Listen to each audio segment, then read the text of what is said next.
Okay, October's here. That means time to talk about Halloween movies. There's so many of these movies, and not all movies fit into the horror category. In fact, the one I want to talk to today, which I like doing kind of at the beginning of October, is Practical Magic. Over the eye, in the eye.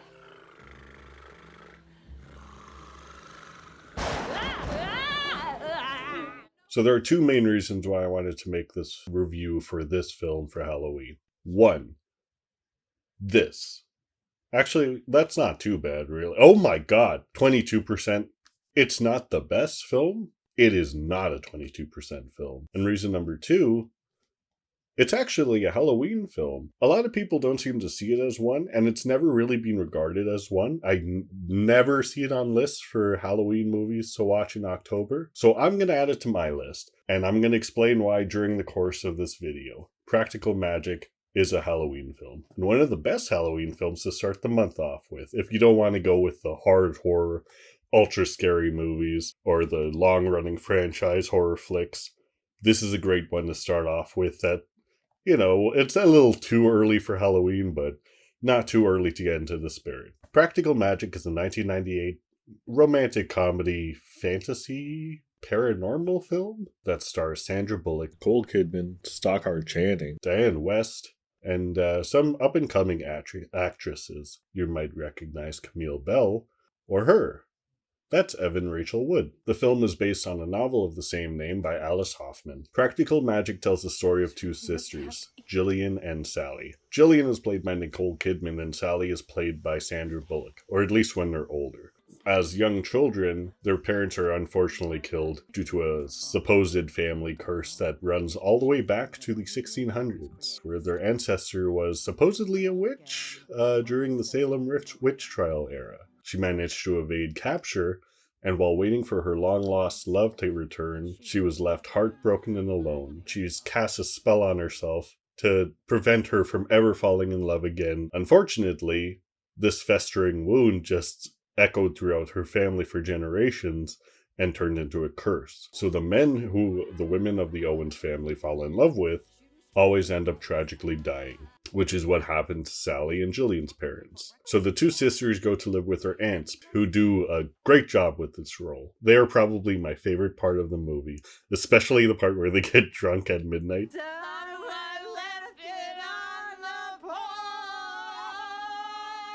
Their aunts take them in and reveal that their family is actually a long-running tradition of witches. And to pass down their heritage, their aunts teach them different spells. Sally is a lot more adept at spellcraft, and clearly the one who kind of studies more in every aspect of her life, where Jillian is the more adventurous kind. I can't wait to fall in love. Like her aunt says, her powers are going to be revealed in time. So in terms of the family in relation to the rest of the town does not like them at all. I guess they all see them as witches, but also just a weird family that nobody really wants to associate with. The aunts couldn't give a damn, which is great because they just go around saying, "How do you do?" to different town members, scaring the shit out of them, and just messing around. It's great. I love those scenes. But what happens is that nobody seems to mention that all of the people in the town are coming to them for various reasons, which make use of their magical capabilities. For example, love spells, home remedies, things like that. Sally is so afraid of falling in love, though, that she decides to cast a spell on herself to create a man who doesn't exist as her true love. That way, she'll never find a true love, and therefore, whoever she ends up with will never fall susceptible to this curse. For Jillian, on the other hand, love is the number one thing she wants, and she can't wait to grow up and escape, which she does, to California. Sally ends up staying in the town, keeping in her studies, and starts a small business. One day while visiting the market, she falls in love with a local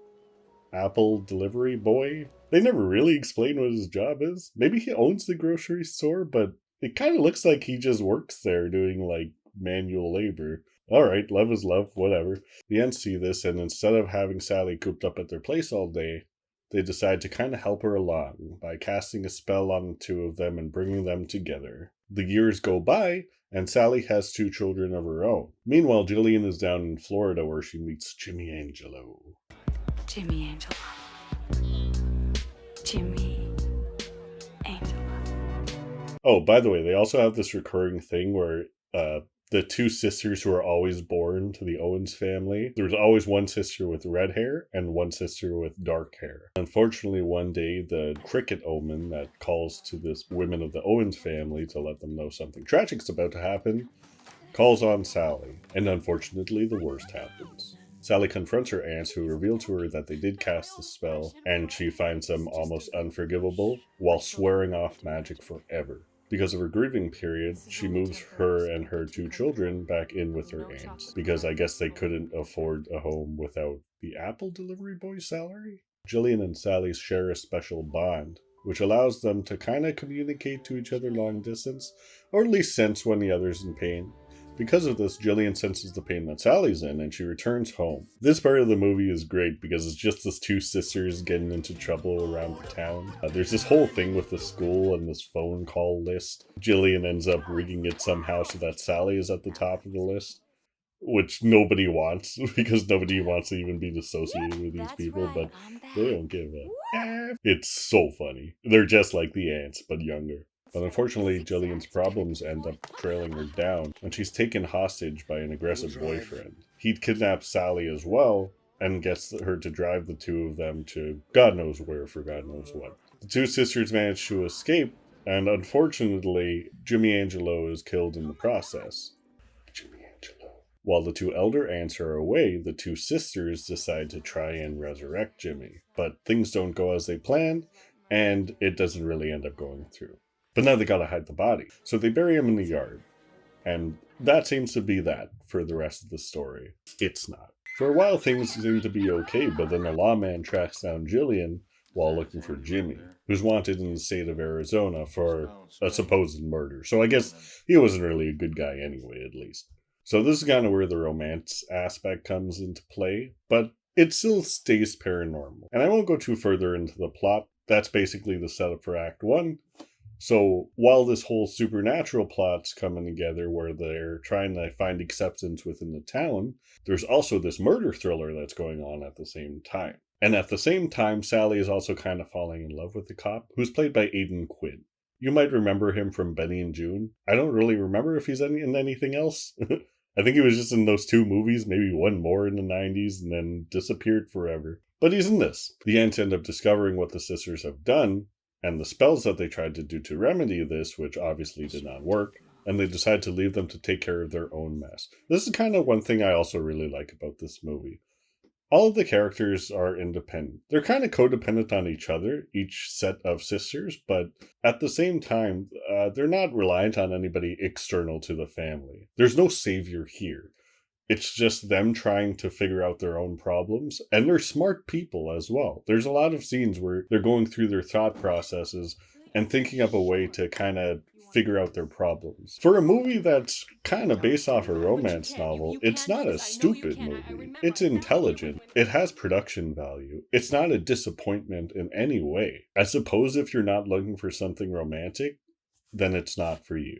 But it's still worth watching for the supernatural element, which is why I think it fits into a Halloween movie. Like I said, this movie is about witches. They don't shy away from that either.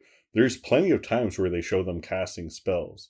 It's not an extreme use of visuals to the extent where they use CGI or anything like that, but it's just little things here and there that obviously aren't possible by regular humans. Something as simple as telekinetically stirring a cup of tea. And the worst extent I guess it gets to is hovering down off a roof. But it's all done in a very playful and fun way. And that's why I enjoy it, because it's not necessarily a scary Halloween movie. It's a fun Halloween movie. And it's a very cozy Halloween movie too. So you might enjoy it for that aspect as well. All of the acting is very good, but if I were to pick two standouts, definitely the two aunts. Nicole Kidman is great in it as well, of course. All of the younger actresses are really good too. But I think Sandra Bullock definitely stands out the most. Honestly, if I were to say so, I think this is my favorite performance by Sandra Bullock as well. I wasn't a big fan of her when I was younger, but her movies kind of grew on me, and I definitely think this one is the character I enjoy the most, but it's also, it feels the least Sandra Bullock-y, I guess, if that makes sense. And she has extremely good chemistry with Nicole Kidman as well. But like I said, this movie doesn't shy away from the supernatural elements. there's a lot of parts that get kind of dark, really. There's a really cool scene with a... just look at this. I also like how they try to explain a lot of the backstory and lore behind these characters as well, which I guess is an advantage of it being written as a book first, because that could have been more explored in written form, and then brought into the movie in a more subtle way. For example, Sally gives the lawman this really good speech about how his badge is kind of a symbol of magical power as well. It's just a star. Just another symbol. Your talisman. You can't stop criminals in their tracks. Can it? It has power because you believe it does. But yeah, I can't really praise this movie enough. While I don't think it's a perfect movie, I think it's the perfect movie for a specific time. And that time is right now. Around the first week of October. Even November if you want to push it back then. But definitely give it a watch. I think it's a really interesting one to add to your Halloween lineup.